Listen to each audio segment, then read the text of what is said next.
I was standing in my driveway in Sacramento, California, inspecting the puddle of gasoline spreading beneath my truck when I realized my life was about to get a whole lot more complicated than I had ever anticipated. The argument with Brenda Whitmore, the head of our Homeowners Association board, had ended just 15 minutes earlier. She had stormed off my property after screaming about my lawn being a quarter-inch too tall, according to some obscure bylaw she had dug up from 1997. I had told her exactly where she could shove her measuring stick, and that had been that. Or so I thought. My name is Oliver Kane, and I had lived in the Meadowbrook Estates subdivision for 3 years without any major issues until Brenda took over as HOA president 6 months ago. She was one of those middle-aged women who treated the position like she was running a small dictatorship, complete with a clipboard that never left her sight and a perpetually pinched expression that suggested she smelled something foul at all times. The gasoline smell hit me before I saw the liquid. I had been inside making lunch when I noticed it wafting through my garage. At first, I thought maybe I had knocked over a gas can, but I never stored fuel in there. That was when I walked outside and saw the growing puddle under my Ford F-150. I crouched down and looked underneath the chassis. Even without being a mechanic, I could see the problem immediately.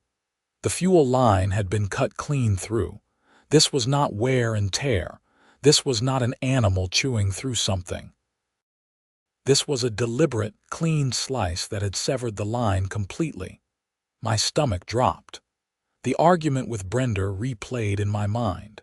She had been standing right here, right next to my truck, gesturing wildly about property values and community standards. I had been focused on her face, on defending myself against her ridiculous accusations, but she had definitely been close enough to my vehicle to do something like this. I pulled out my phone and called 911. The operator answered on the second ring. 911, what is your emergency? Someone vandalized my vehicle. They cut the fuel line and there is gasoline all over my driveway, I said, trying to keep my voice steady. Are you in immediate danger? No, but I need the fire department here too. There is a lot of fuel on the ground. Understood. Stay away from the vehicle and do not start any engines or create any sparks. Units are being dispatched to your location now. I gave her my address on Maple Grove Drive and hung up.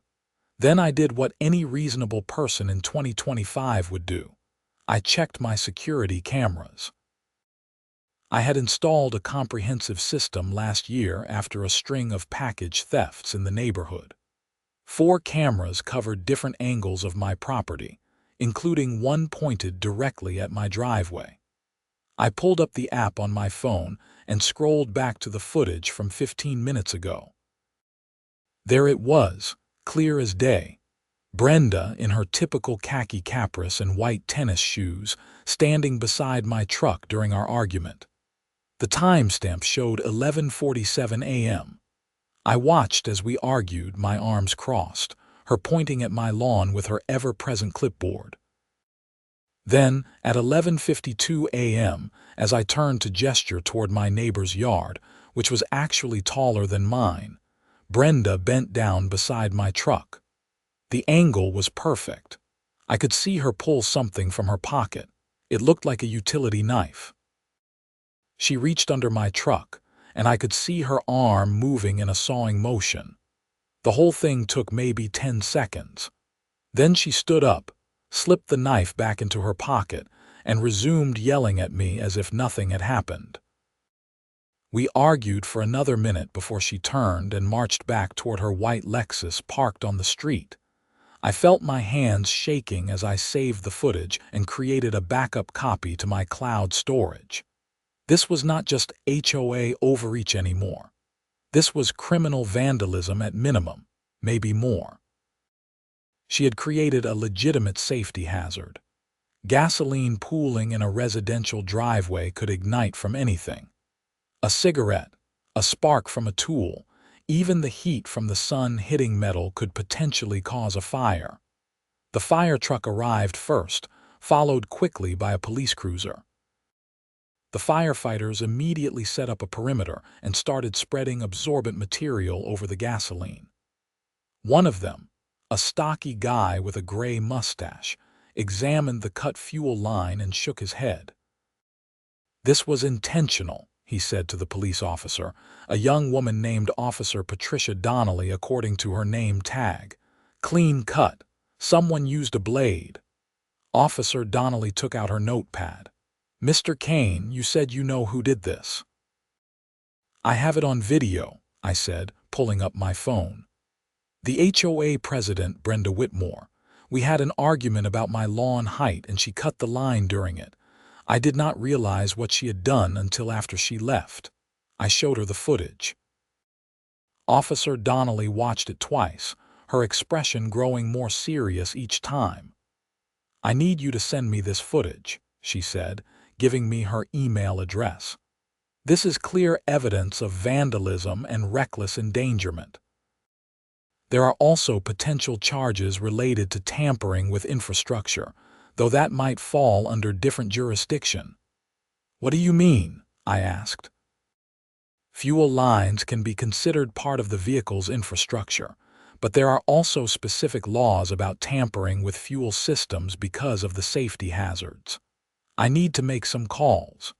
In the meantime, do not approach Miss Whitmore or communicate with her in any way. We will handle this." The fire captain, whose name was Reynolds, came over. "We are going to need the gas company out here to make sure there is no risk to the underground lines. That much fuel on the ground, we need to verify it did not seep into any soil that might be near gas infrastructure." "There is a main gas line that runs under this street," I said. "They marked it last year when my neighbor put in a new sprinkler system." Reynolds nodded grimly. "Then we definitely need them here." "Officer, you should probably know that tampering with anything near gas infrastructure is a serious offense. The utility companies do not mess around with that stuff." Officer Donnelly was already on her radio, requesting that someone contact Pacific Gas and Electric, the utility company that serviced our area. Within 20 minutes, a PG&E truck pulled up, and 2 technicians in hard hats and safety vests got out. The situation escalated quickly from there. The PG&E technicians, after assessing the scene and hearing what happened, made their own calls. A supervisor showed up 30 minutes later, a stern-looking man in his 50s named Robert Chen who carried a serious presence about him. "Who cut the fuel line?" he asked immediately. I showed him the video. His jaw tightened as he watched. "This is not just vandalism," Chen said. "She cut this directly above where our main line runs. If that fuel had seeped down and found any kind of leak or exposure in our line, we could have had a catastrophic event. Underground gas explosions level houses, Mr. Kane." Officer Donnelly was taking notes furiously. "Are you saying PG&E wants to press charges?" "I am saying PG&E will absolutely be pressing charges," Chen said firmly. "We have strict liability laws about tampering with or creating hazards near gas infrastructure. This is regulated under California Penal Code and federal pipeline safety laws. What she did endangered not just Mr. Kane's property, but potentially every house on this block." My head was spinning. What had started as an HOA dispute over lawn height had turned into something that could apparently level a neighborhood. The absurdity was not lost on me, but the serious expressions on everyone's faces made it clear this was no joke. Chen got on his phone and spoke to someone at length. When he hung up, he turned to Officer Donnelly. "Our legal department is filing an official complaint. They will be sending all documentation to your department and to the district attorney's office. We want this person prosecuted to the fullest extent." "Understood," Officer Donnelly said. She turned to me. "Mr. Kane, I am going to go speak with Miss Whitmore now. I will need you to stay here and make sure the fire department has everything they need from you. Someone will be in touch about giving an official statement." I nodded, still trying to process how Brenda's petty vindictiveness had spiraled into multiple agencies wanting to press serious charges against her. Part of me felt a twinge of something, maybe concern for how much trouble she was about to face. But then I thought about what could have happened if that gasoline had ignited or caused an explosion. She had not just keyed my car or slashed a tire. She had created a legitimate threat to public safety because I refused to cut my lawn to her preferred height. The fire department stayed for another hour, making sure all the gasoline was cleaned up and properly disposed of. The PG&E team inspected their infrastructure and declared everything intact, though Chen made sure to document everything thoroughly for their legal case. My truck had to be towed to a repair shop. The fuel line replacement would cost about $800, not counting the towing fee. I called my insurance company, and they informed me I would need to file a police report for the vandalism claim, which I was already in the process of doing. It was after 3 in the afternoon when things finally calmed down enough for me to go back inside my house. My phone had been buzzing constantly with messages from neighbors who had seen the emergency vehicles. I ignored most of them, not ready to explain the situation a dozen times, but one message caught my attention. It was from my next-door neighbor, Teresa Martinez, who was also on the HOA board but had always seemed reasonable compared to Brenda. "Oliver, I heard what happened. I am so sorry. Please call me when you can," I called her back. Teresa answered immediately. "Oliver, I just heard from Nancy that police arrested Brenda at her house. Is it true she vandalized your truck?" Teresa sounded genuinely shocked. "She cut my fuel line during an argument about my lawn. I have it on video." Oh my God. I knew she was intense about the HOA rules, but this is insane. The board is going to have to meet about this. We cannot have a president who is being charged with crimes. "I did not know she was actually arrested," I said. "Nancy lives 2 doors down from Brenda." She said police showed up with multiple cars and everything. Brenda was screaming about how she was just enforcing HOA rules and you were the problem. I sat down on my couch, suddenly exhausted. "Teresa, all of this is because she said my lawn was too tall. That is it. That is what started this whole thing. I know, and I am looking at the bylaws right now. You are not even in violation. The rule says grass cannot exceed 4 inches in height. I drove past your house this morning. Your lawn is barely 3 inches. So she was wrong about that too. Completely wrong. Oliver, I think Brenda has been making up violations. I have been getting complaints from other residents that she has been citing bylaws that do not exist or misrepresenting rules to suit whatever she wants to enforce." This was news to me, though not entirely surprising. "What happens now with the HOA? We have to hold an emergency board meeting. With criminal charges against her, Brenda will need to be suspended from the board pending the outcome. I will make the calls tonight. I am so sorry this happened to you."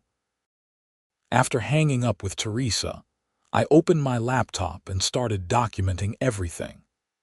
I wrote down the timeline of events, made copies of all the security footage, and started taking screenshots of every interaction I had ever had with Brenda regarding HOA issues. If this was going to court, I wanted to be prepared. The police called later that evening. Officer Donnelly informed me that Brenda had been arrested and charged with vandalism, reckless endangerment, and criminal tampering. The last charge was the serious one, apparently. Because her actions had created a hazard near gas infrastructure, it fell under California Penal Code Section 591, which dealt with damage to infrastructure, and carried potential felony charges. The district attorney's office is reviewing the case, Officer Donnelly said. PG&E's legal team is also pursuing separate charges under federal pipeline safety regulations. This is bigger than typical vandalism. I honestly did not think it would get this serious, I admitted. Mr. Kane, underground gas lines power thousands of homes. Any threat to that infrastructure is treated extremely seriously. What she did, even if she did not intend the full consequences, created a legitimate risk of explosion. That is not something the utility company or law enforcement takes lightly. I gave my official statement over the phone, and Officer Donnelly said someone would follow up within a few days about next steps. That night, I barely slept. Every time I closed my eyes, I saw that puddle of gasoline and thought about what could have happened. What if I had not smelled it right away? What if I had tried to start my truck? What if a neighbor had walked by smoking a cigarette? The next morning, the story had spread through the neighborhood like wildfire. My phone was ringing constantly. Some neighbors were supportive. Others seemed to think I was overreacting and should have just cut my lawn to keep the peace. Those calls I ended quickly. Teresa called again around 10 in the morning. The board met last night. We voted unanimously to suspend Brenda from all HOA duties, pending the resolution of her criminal case. We are also conducting an audit of all recent violations she issued to see if any others were fraudulent. Thank you for doing that, I said. We should have been paying closer attention. I had no idea she was going this far off the rails. I am going to be acting president until we can hold proper elections. My first order of business is making sure no one gets harassed like you were. The repair shop called that afternoon. My truck would be ready in 2 days. The insurance company had approved the claim once they received the police report. I would be out my deductible, but at least the bulk of the cost was covered. 2 days later, I got a call from an investigator with the district attorney's office, a man named Marcus Webb. He wanted to meet with me in person to go over the case. We met at a coffee shop in downtown Sacramento. Webb was a tall black man in his 40s with sharp eyes and a no-nonsense demeanor. He had a folder thick with documents. "Mr. Kane, thank you for meeting with me. I have been reviewing your case and I want to walk you through what is happening from the prosecution side." "I appreciate that. This whole thing has been overwhelming." Webb nodded. "I can imagine. So here is where we are. Brenda Whitmore has been formally charged with felony vandalism, reckless endangerment, and criminal tampering with infrastructure. PG&E has also filed federal charges under pipeline safety regulations, which carries additional penalties. What kind of penalties are we talking about? If convicted on all counts, she is looking at potentially 3 to 5 years in prison and substantial fines. The federal charges add another layer. PG&E is not playing around. They have a team of lawyers who are very motivated to make an example of anyone who creates risks to their infrastructure. I absorbed this information. I never wanted to ruin her life. I just wanted her to leave me alone about my lawn. I understand, and that speaks well of you. But Mr. Kane, what she did was not just petty vandalism. The fire department and PG&E both confirmed that the amount of fuel spilled, combined with the proximity to underground gas lines, created a genuine risk of explosion. If that had happened, people could have died. Property could have been destroyed. That is why these charges are so serious. Webb opened his folder and showed me various technical reports. The PG&E analysis was particularly sobering. According to their engineers, if the gasoline had seeped into the soil and found any kind of crack or compromise in the underground gas line, the resulting explosion could have damaged or destroyed up to 6 houses in the immediate vicinity. "Oh my God," I said quietly. "Exactly. This is not about HOA disputes anymore. This is about public safety. The DA is prepared to take this to trial if necessary, but I wanted to ask if you would be willing to testify if it comes to that." "Absolutely. I have the video evidence too. That video is going to be key. It shows clear intent and premeditation. She brought a knife with her and deliberately cut your fuel line. That is not a crime of passion. That is calculated." We talked for another 30 minutes about the legal process and what to expect. Webb said that Brenda's lawyer would likely try to negotiate a plea deal, but given the severity of the charges and PG&E's involvement, the prosecution was not inclined to offer anything lenient. As I drove home, I thought about Brenda and what had driven her to do something so reckless. Was she always this unstable, or had the power of the HOA presidency gone to her head? Either way, she had made a choice that was going to have serious consequences for her life. The next week, I got my truck back from the shop. Everything was repaired and working perfectly. The bill came to just over $900 after parts and labor, with my insurance covering all but my $500 deductible. Teresa kept me updated on the HOA situation. The audit she ordered revealed that Brenda had issued over 40 bogus violations in the past 6 months. She had been making up rules, misquoting bylaws, and generally using her position to bully residents into compliance with her personal preferences rather than actual HOA regulations. "We are voiding all of those violations and issuing formal apologies," Teresa told me during one of our conversations. "I am also proposing new oversight measures to prevent this from happening again. No single board member should have this much unchecked authority." "That sounds like a good plan." "How are you holding up?" Teresa asked. "This has been a lot." "I am okay. Mostly I just want this whole legal process to be over so I can move on with my life." "I think we all do." A month after the incident, I received a subpoena. Brenda's case was going to trial. Her lawyer had tried to negotiate a plea deal, but according to Webb, Brenda refused to accept any deal that included jail time.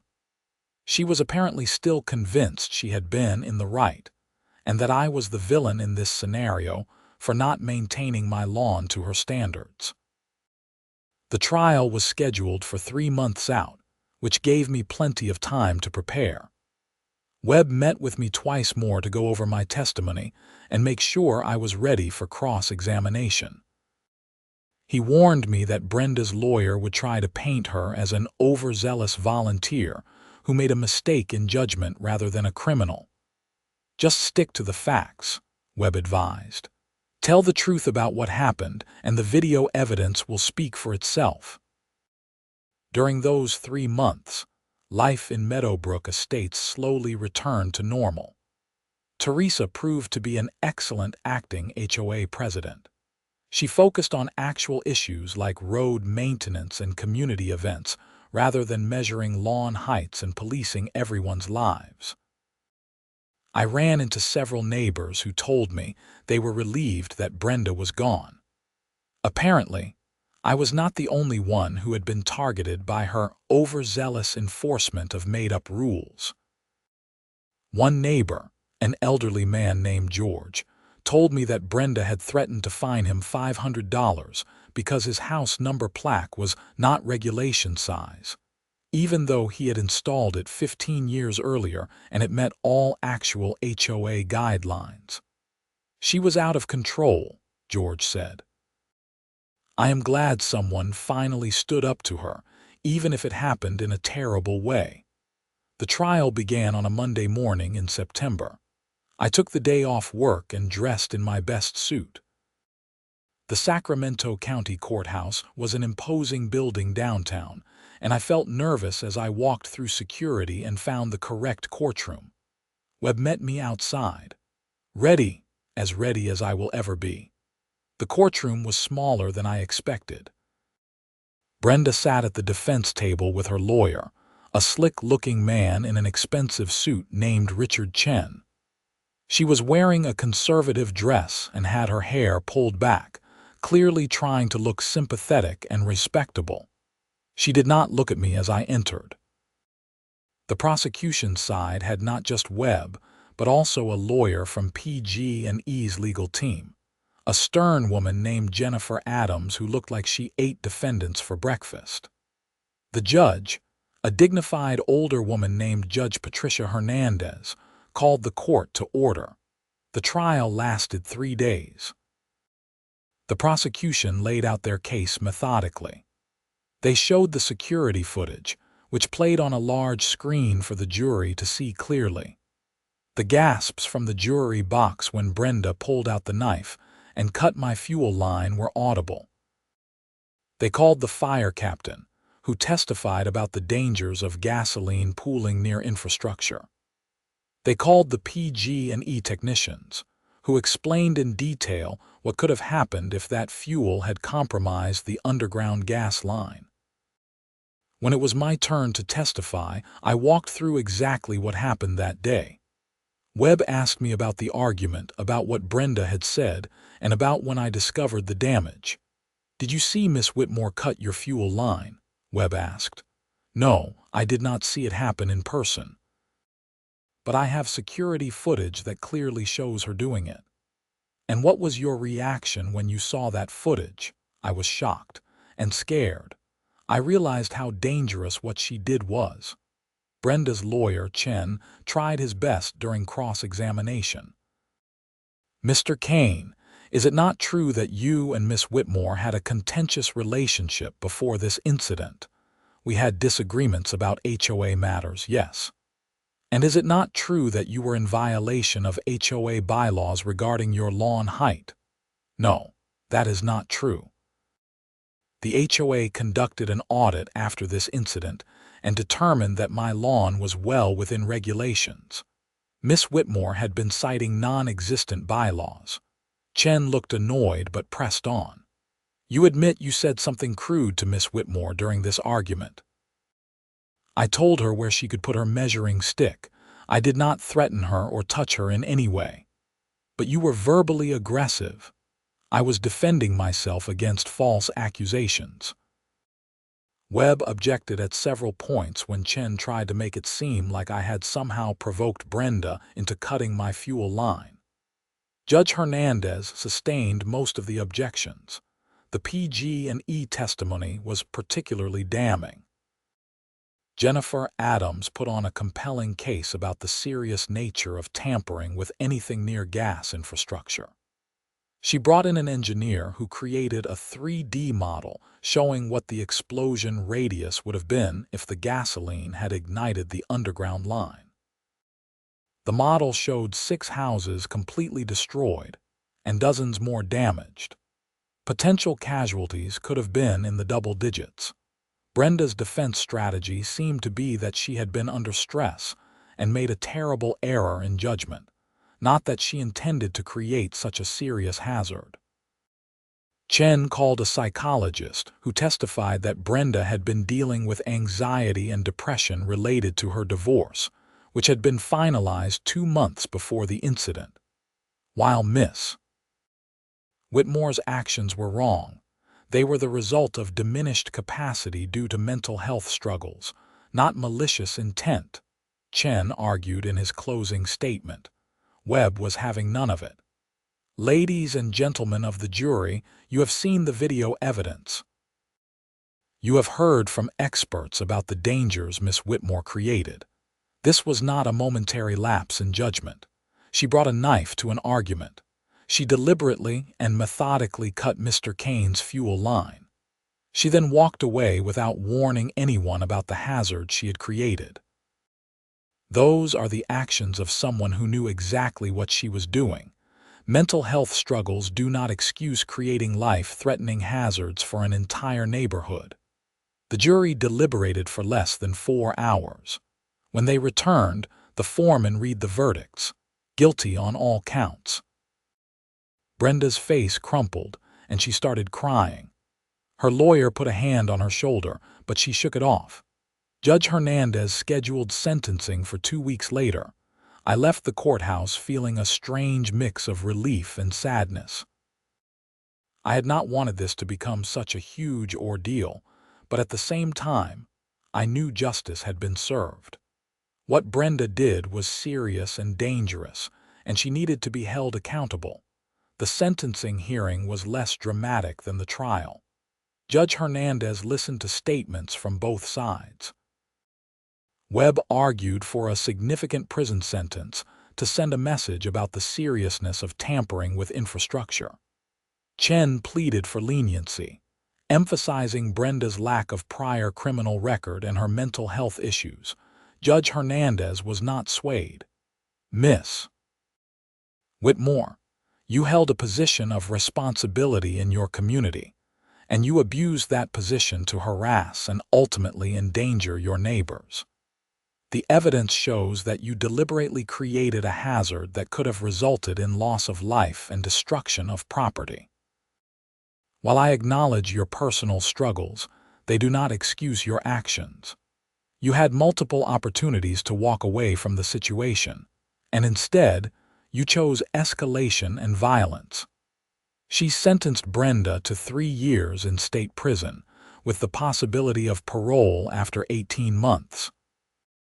She also ordered Brenda to pay restitution to me for the damage to my truck, to PG&E for their emergency response costs, and to the fire department for their services. The total came to over $15,000. Additionally, the federal charges from PG&E resulted in a separate fine of $25,000 and a permanent prohibition from holding any position related to community infrastructure or property management. Brenda was led out of the courtroom in handcuffs, still crying. I felt no satisfaction in seeing her brought down like this. It was just sad, really. A woman who had let power and stress corrupt her judgment to the point where she ruined her own life over law and height. After the sentencing, I spoke briefly with Webb outside the courthouse. "Thank you for everything," I said. "You did the right thing, Mr. Kane. These kinds of cases set precedents. Utility companies across California are going to be citing this case when they deal with infrastructure tampering. You may have prevented future incidents just by standing up for yourself." I went home and tried to return to normal life. The HOA, now under Teresa's stable leadership, left me completely alone. My lawn grew to whatever height it wanted within the actual regulations, and nobody bothered me about it. Over the following months, I received the restitution payments. Brenda's house had to be sold to cover the fines and restitution orders. I heard through the neighborhood grapevine that her ex-husband had to pay some of it as well since they had joint assets. Teresa managed to turn the HOA around completely. She implemented new bylaws that required board decisions to be made collectively rather than by individual members. She also set up a complaint process where residents could appeal violations they felt were unjust. The entire community seemed to breathe easier without Brenda's reign of terror. About 6 months after the trial, I was working in my garage when Teresa stopped by. She had a folder with her. "Oliver, I wanted to show you something," she said. "We just completed a community survey about HOA satisfaction. I thought you might like to see the results." The survey showed that resident satisfaction had increased by 63% since Brenda's removal. Complaints about overzealous enforcement had dropped to 0. Several residents specifically mentioned feeling more comfortable in their own homes without constant fear of arbitrary violations. "This is good to see," I said. "It is thanks to you in a way. By standing up to her, you forced a reckoning that this community needed. A lot of people were too scared to challenge her. I did not do it to be a hero. I just wanted her to stop harassing me." "I know, but sometimes that is how change happens. One person says enough is enough." A year after the incident, I was sitting on my porch on a Saturday morning, drinking coffee and watching the neighborhood wake up. My lawn was a perfectly reasonable height, maybe 3.5 inches. I had not measured it and did not plan to. My truck was running perfectly. The repair shop had done good work. Sometimes I still thought about that day, about the smell of gasoline and the fire trucks and police cars lining the street. It felt surreal now, like it had happened to someone else. I got a letter in the mail from the California Department of Corrections. It was notification that Brenda Whitmore was being considered for early parole after serving 14 months of her sentence. The letter said that as a victim in her case, I had the right to submit a statement to the parole board. I sat with that letter for a few days, thinking about what I wanted to say. Part of me felt like Brenda had suffered enough. She had lost her freedom, her home, her position in the community, and probably most of her relationships. Prison was a harsh teacher, and I hoped she had learned something from it. But another part of me remembered the PG&E engineer's testimony about the potential explosion radius. I thought about my neighbors, about the children who played in the yards on our street. I thought about what could have happened if things had gone slightly differently that day. In the end, I wrote a brief statement to the parole board. I said that while I held no personal animosity toward Brenda Whitmore, I believed the severity of her crime warranted serving the full sentence as imposed by the judge. I emphasized that this was about public safety and accountability, not revenge. The parole board apparently agreed with me. I received another notification 2 months later that Brenda's parole had been denied. She would serve at least another 6 months before being eligible for reconsideration. Life in Meadowbrook Estates continued to improve. Teresa was formally elected as HOA president in a special election, winning by a landslide. She appointed new board members who shared her common-sense approach to community management. The HOA began focusing on things that actually mattered, like maintaining common areas, organizing neighborhood events, and handling legitimate safety issues. I became more involved in the community myself. I joined the landscaping committee, which had a certain ironic satisfaction to it given how this whole saga started. We worked on beautifying the common areas and the entrance to the subdivision. Nobody measured anyone's grass with a ruler. 2 years after the incident, I was at the grocery store when I ran into Brenda's ex-husband, Richard Whitmore. I had never met him during the whole ordeal, but I recognized him from pictures I had seen in court documents. He approached me cautiously. "You are Oliver Kane, right?" "I am." "I am Richard, Brenda's ex-husband. I just wanted to say I am sorry for what she put you through. I know that does not mean much, but I have felt guilty about not warning the neighborhood about how unstable she had become." "You are not responsible for her actions," I said. "I know, but I saw the signs. The divorce was messy and she was not handling it well. She became obsessed with control, with rules, with making everything perfect because her own life was falling apart. I should have said something to someone." We talked for a few more minutes. Richard told me that Brenda was getting mental health treatment in prison and seemed to be doing better. He said she had written letters to several neighbors apologizing for her behavior, though he did not know if she had sent them or not. "I think she finally understands the severity of what she did," Richard said. "For a long time, she convinced herself that she was the victim, that you were the problem. But reality has a way of cutting through delusions eventually." I never received a letter from Brenda, and I did not particularly need one. The legal process had given me closure. She had been held accountable for her actions, and the community was safer and healthier because of it. By the time Brenda was finally released from prison after serving 22 months, I barely thought about the incident anymore. It had become just another chapter in my life, a crazy story I told at dinner parties about the time the HOA president tried to blow up the neighborhood over lawn height. Brenda moved out of state upon her release. I heard she went to live with family in Oregon. She never returned to Meadowbrook Estates, which was probably for the best. Too many burned bridges, too many people who remembered what she had done. The most lasting impact of the whole saga was not on me, but on how HOAs operated throughout California. The case became a cautionary tale that was covered in local news and even picked up by a few national outlets. It sparked conversations about HOA overreach and accountability. Several California legislators proposed new laws to create oversight mechanisms for HOA boards and protect homeowners from abuse. One article I read quoted a legal expert who said, "The Whitmore case demonstrates what can happen when petty authority corrupts judgment." HOAs serve a legitimate purpose, but they need checks and balances like any other governing body. Teresa sent me that article with a note that said, "We should frame this and hang it in the HOA office."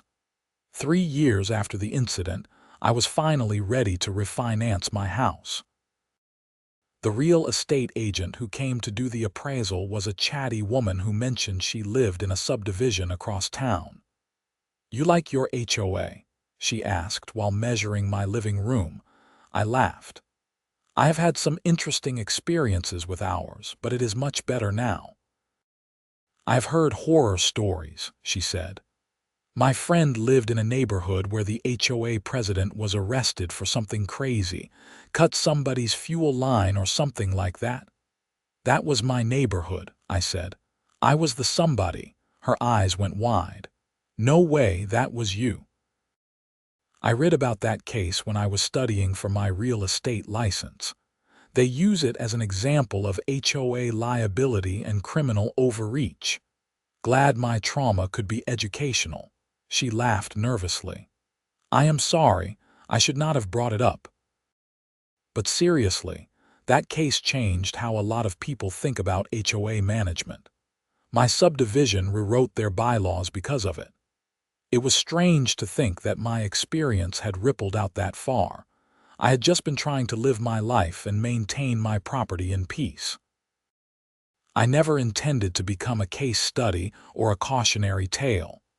But if some good came from it, if other homeowners were protected from similar abuse, then maybe the whole nightmare had been worth something. As I stood in my driveway that evening after the appraiser left, I looked at my truck, now 4 years old and running strong. The repaired fuel line had never given me any trouble. You could not even tell it had been cut unless you knew exactly where to look. My lawn was a bit shaggy, probably pushing 3.5 inches again. I made a mental note to mow it tomorrow, not because any HOA busybody was going to measure it, but because I wanted to. That was the difference. I maintained my property because I took pride in my home, not because someone with a clipboard threatened me. The gas company still sent inspectors to check the underground lines on our street every 6 months. After the incident, they had implemented a more aggressive inspection schedule for the entire neighborhood. The technicians always stopped to chat with me when they saw me outside, treating me like some kind of minor celebrity in the infrastructure safety world. "You are the guy who caught that HOA crazy who cut your fuel line," one technician said during a routine inspection. "We use your security footage in training now. Shows people why our safety protocols matter." I was not sure how I felt about being famous among gas company employees, but I suppose there were worse legacies to have. Inside my house, I kept a folder with all the documentation from the case. The police reports, the court transcripts, the restitution receipts. I did not look at it often, but it felt important to keep. Evidence that I had stood up for myself, that justice had been served, that actions had consequences even for people in positions of petty authority. The neighborhood kids played street hockey on warm evenings, their shouts and laughter echoing between the houses. None of them knew that this quiet suburban street had almost been the site of a gas explosion. They just knew it as home, a safe place to ride bikes and play games. That was how it should be. Communities should feel safe. People should be able to live in their homes without fear of retaliation for minor perceived slights.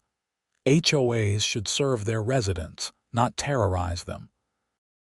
As the sun set over Meadowbrook Estates, painting the sky in shades of orange and pink, I went inside and made dinner. Life was good. Life was normal.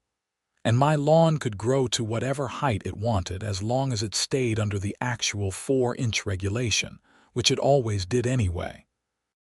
The whole experience had taught me something valuable about standing up for yourself, even when it felt easier to just comply with unreasonable demands. If I had cut my lawn to Brenda's arbitrary standard, would that have been the end of it? Or would she have found something else to harass me about? The mailbox color, the type of flowers in my garden, the brand of my doormat, bullies, whether in a schoolyard or in an HOA, never stop with just one victory. Give them an inch and they take a mile. By refusing to back down, by insisting on following the actual rules rather than her made-up ones, I had drawn a line. She had crossed it in the most spectacular and criminal way possible, and she had paid the price. I hoped she was doing better now, wherever she was in Oregon. I hoped she had gotten the help she needed and learned to channel her energy into something constructive rather than destructive. People could change, could grow, could become better versions of themselves. But that was her journey to make. Mine was here, in this house I had worked hard to buy, on this street where I had built friendships with reasonable neighbors, in this community that had finally learned the difference between governance and tyranny. My phone buzzed with a text from Teresa. HOA board meeting next Tuesday. We are voting on new playground equipment for the common area. Your input welcome. I texted back that I would be there. This was what HOA involvement should look like. Neighbors coming together to make communal decisions about shared spaces and resources. Not one person with a God complex measuring grass and inventing violations. That night I slept soundly, as I had every night since the trial ended. No nightmares about gasoline explosions, no anxiety about vindictive neighbors. Just peace, hard-won and well-deserved. The fuel line incident became a story I told selectively. When people asked why I was so particular about HOA bylaws, or why I insisted on video documentation of property conditions, I would explain. Some people understood immediately. Others needed to hear the whole saga, their expressions growing more incredulous with each detail. "She cut your fuel line over grass height," was the most common response. "That is insane." Yes, it was insane, but it happened. And it changed everything, not just for me, but for how HOAs operated across the region. Insanity, apparently, could be a catalyst for positive change if enough people witnessed it and said, "Never again." The restitution money I received went into a home improvement fund. I used it to upgrade my security system, add some landscaping features, and put the rest into savings. Blood money, in a sense, though it was gasoline money in this case. Money that represented justice and accountability. Every few months, I would get an email or a call from a journalist or a law student wanting to interview me about the case. I usually declined. I had said everything I needed to say in court. The record stood on its own. But occasionally, if the person seemed genuinely interested in understanding the HOA abuse angle rather than just sensationalizing the crime, I would talk to them. I emphasized that this was not about one crazy person. It was about systems that enabled abuse, about positions of minor power that attracted controlling personalities, about communities that needed better protections for residents. One graduate student wrote an entire thesis on HOA governance reform, using my case as the primary example. She sent me a copy, and I read it with interest.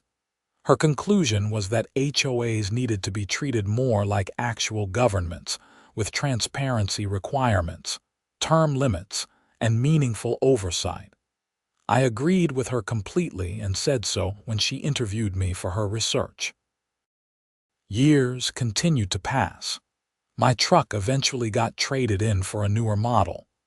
The repaired fuel line became a footnote in the vehicle's history, noted in the maintenance records but irrelevant to its functionality.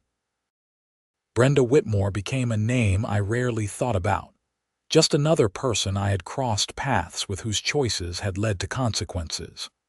No animosity remained, just a sort of bemused disbelief that it had all happened. Teresa served as HOA president for 6 years before stepping down to spend more time with her grandchildren. Her successor, a retired teacher named Michael Foster, continued her policies of reasonable governance and community building. The Meadowbrook Estates HOA became known throughout Sacramento as one of the best run in the region. Property values increased. Residents were happy. Nobody's fuel lines were cut, and my lawn. It stayed at a respectable 3 to 3.5 inches, properly maintained but not obsessively manicured. Just like it had been the day Brenda Whitmore decided that a 1/4 inch of grass was worth committing a felony over. Sometimes I wondered what she was doing in Oregon. Had she found peace? Had she rebuilt her life? Did she ever think about that September morning when she destroyed her own future because she could not control her temper or her need for dominance? I would never know, and that was fine. Our stories had intersected for a brief, dramatic period and then diverged permanently. She went to prison, then to exile. I stayed home and lived my life. In the end, that was the real victory. Not the court case, not the restitution, not even the changes to HOA governance. The real victory was continuing to live normally in my home, free from harassment, surrounded by reasonable people who understood that community rules existed to help everyone, not to give petty tyrants a weapon. The gasoline stain on my driveway had faded completely within a year, absorbed by the concrete and washed away by rain. But the lesson remained, indelible and clear. Stand up for yourself. Document everything. Know your rights. And never let anyone bully you into submission, no matter how official their clipboard looks. That was my story. The tale of how an HOA dispute over lawn height escalated into criminal charges and prison time. All because one person forgot that power, even the tiny power of a homeowners association president, comes with responsibility and limits. And I was grateful in a strange way that it happened. Not for the stress or the danger or the cost, but for the clarity it brought. Life was too short to live under the thumb of unreasonable people. Better to stand your ground and face the consequences than to bend and break under constant pressure. My neighbors learned that lesson too. The whole community did. And we were all better for it, living in a place where rules made sense, where leadership served rather than dominated, where grass could grow to a reasonable height without triggering a federal case. Well, except for that one time. But once was enough.